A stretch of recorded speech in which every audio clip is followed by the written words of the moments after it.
Welcome to this journey where we dialogue with thought and heart leaders to share their reflections on human condition and how to improve them.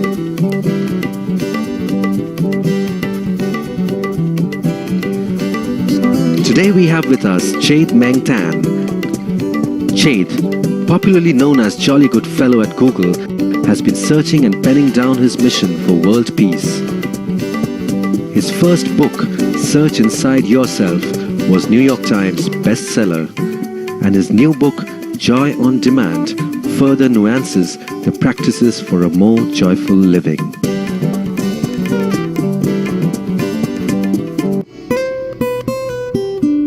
Meng, you came up with this wonderful book recently called Joy on Demand, and Yes. it came and it followed the earlier bestseller, the New York Times bestseller, Search Inside Yourself. So, what really inspired you to come up with this book, and if you can share some of the insights around that?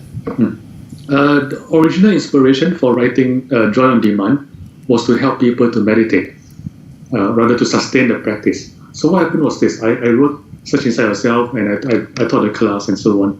And I keep having people coming to tell me, random people I just met on the lift and say, "Oh, it's you changed my life," right? Which I said, good. And then I was like, good. And you read my book, you say, yes. I said, how's your practice? I'm not doing it anymore. and I discovered something. I discovered that a lot of people, they read my book, they took my class, and then they say, I want to do this. And then their meditation practice went up, and then, shoo. And it's not surprising. You're not surprised. So it turns out none of the meditation teachers I know are surprised, right? And then it turns out that even in like the gym, they have the same problem. Yes. Right? So they go to the gym. People say, "Hey, I want to do this for the rest of my life now. I'm so healthy." And then 8 weeks later, they stop going to the gym. Yes. So I started wondering to myself, right? How can I help all these people sustain their practice? And I figured that there are a couple of ways. So based on the gym experience, one way is basically mutual harassment. or gym buddies. Right. So your buddy, you go to the gym together, or you take a class, you're committed to the class. If you don't go, you get harassed. Right. So that forces you to go. So that's one. So have a buddy. There's a community rather, which is why we have Sangha, right? Community. Yes. Unfortunately, in where I live in the US, there is no Sangha per se. So there's a second way, which is using joy, right? So in physical exercise, the way to do that is you gamify exercise. You turn exercise into a sport and into a game, and it's called sport, right? So people play sport, and they play sport, but they get healthy. So I started thinking, how do I help people feel joyful doing this practice, right? Yeah. And so the complication is that exercise is stimulus-led, a lot of stimulus, but meditation is stimulus-free. So that's the complication. However, there is good news. The good news is that every meditator, and I think Heyman, probably you as well, every meditator, when they reach a certain maturity in their practice, they reach a point where sitting alone is joyful. Yes. Just sitting is joyful. Yes. It's called a joy point, or I call it a joy point. Once you're there, the teacher stops worrying about you because the practice is self-sustaining. Yeah. So the question I ask myself is, how do I help accelerate my students to the joy point? And I thought about it for months, and I realized that I've been asking myself the wrong question.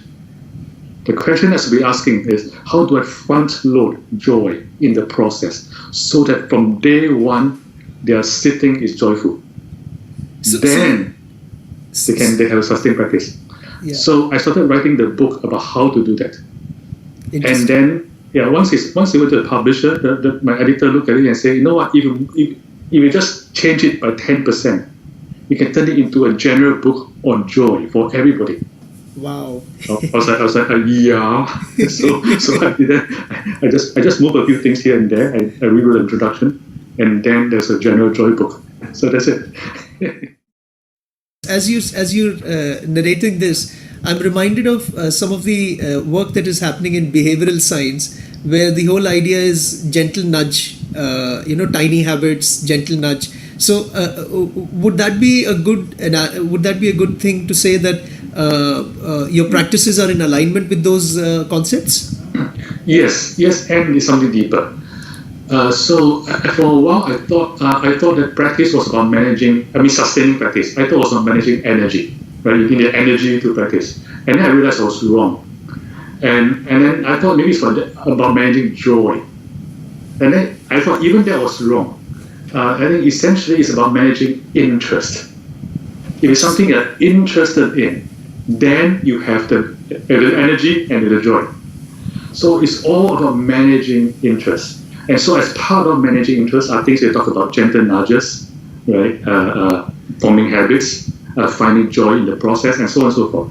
But it's essentially about managing joy, interest. Managing interest. Yeah, that's interesting. That's interesting. Oh, this thing called interest. Them rising from passion and reasons serving. Are you talking about that? Or them of another kind, where all seems interesting, where reason and passion dance together, where boredoms I yearn? Does it contain me, or I contain it? Oh, this thing called interest.